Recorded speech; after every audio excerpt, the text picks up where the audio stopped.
le projet, c'est un projet de passage en SaaS, dans le cloud, d'une partie du système d'information opérationnellement assez critique, puisqu'il s'agit de l'élaboration des plans de vol de la compagnie Air France. Évidemment, des enjeux à la fois de plusieurs natures, à la fois financiers, IT, de QDS, mais également un enjeu métier sur effectivement une meilleure maîtrise à cette occasion-là des risques inhérents à ce processus qui est opérationnel. Justement, dans un cahier des charges, un peu comme on vient de le donner, il y a nécessairement une grande partie sur la sûreté et la sécurité IT représentée par le CISO, qui est un tout petit peu celui qui va orienter les choix techniques. Il y a évidemment l'architecte qui est un élément clé parce qu'en fait les systèmes d'information sont composites et le geste de cloud est paradoxalement un geste de silotage, et donc il faut qu'on retrouve l'intégrité finalement de notre système d'information malgré le geste qui est presque un geste d'externalisation avec des enjeux pourtant assez internes à l'entreprise. Donc il faut à la fois rassurer. Donc l'implication métier, je dirais qu'elle a été également cruciale parce que bizarrement, pour aller chercher la confiance, ça ne se décrète pas par des éléments techniques.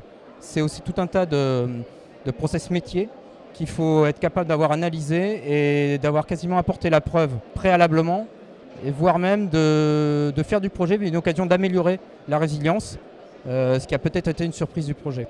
Bon, les enjeux financiers, je peux en parler, mais je pense que tout le monde les retrouve dans tous les projets de cloud. C'est-à-dire qu'on a effectivement un mécanisme de partage de coûts qui est inhérent au fait qu'on n'est pas sur nos propres infrastructures on-premise. Donc là-dessus, je pense que j'ai rien de très original. On avait quand même une solution qui était on-premise avec de vraies difficultés à clarifier les responsabilités en cas d'incident, puisque d'une certaine manière, on se protégeait de notre fournisseur, mais notre fournisseur devait pouvoir intervenir. Donc ce jeu un peu de c'est ta responsabilité, mais c'est sur tes infrastructures, ça a été réellement une occasion de clarifier ça avec vraiment une attente qui n'est pas que financière. C'est vraiment une clarification des responsabilités et des attentes. Et puis évidemment la synergie, parce qu'au sein de l'entreprise, finalement, ce cloud qui est sur un provider commun, c'était aussi une opportunité de synergie à l'intérieur du groupe, sachant qu'on a plusieurs filiales et qu'on est un groupe composé d'Air France et KLM. Alors, les bénéfices, on les a un peu évoqués, mais là, on est quand même plus à l'aise pour les mesurer. La surprise, c'est que finalement, le plus gros bénéfice, c'est qu'on a beaucoup travaillé sur ce qu'on appelle les business continuity plans. C'est la capacité que finalement un métier à travailler en conditions dégradées. Et donc, c'est toute la résilience de ce système, sachant que l'externalisation augmente probablement la QDS et la résilience, mais diminue probablement la probabilité d'incident, mais fait quand même penser à un incident plutôt majeur lorsqu'il se produit. Donc nécessairement, il faut trouver une juste balance. On a amélioré, on a diminué la probabilité, mais il faut mettre en œuvre un plan de continuité pour couvrir le risque résiduel, qu'on arrive à estimer comme étant plus faible, mais peut-être un peu plus catastrophique, d'où la nécessité de mettre en œuvre réellement des barrières et d'avoir imaginé avec le métier un mode de fonctionnement qui permet à la compagnie évidemment de continuer à opérer ses vols dans les mêmes conditions de sécurité notamment.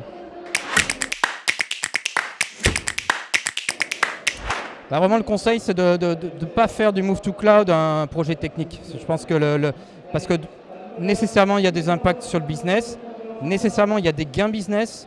Donc vraiment, ce qu'il faut aller chercher, c'est un projet métier. Et tant que l'énoncé du projet n'est pas métier, on perd toute la solidarité qu'il faut sur le partage de risques.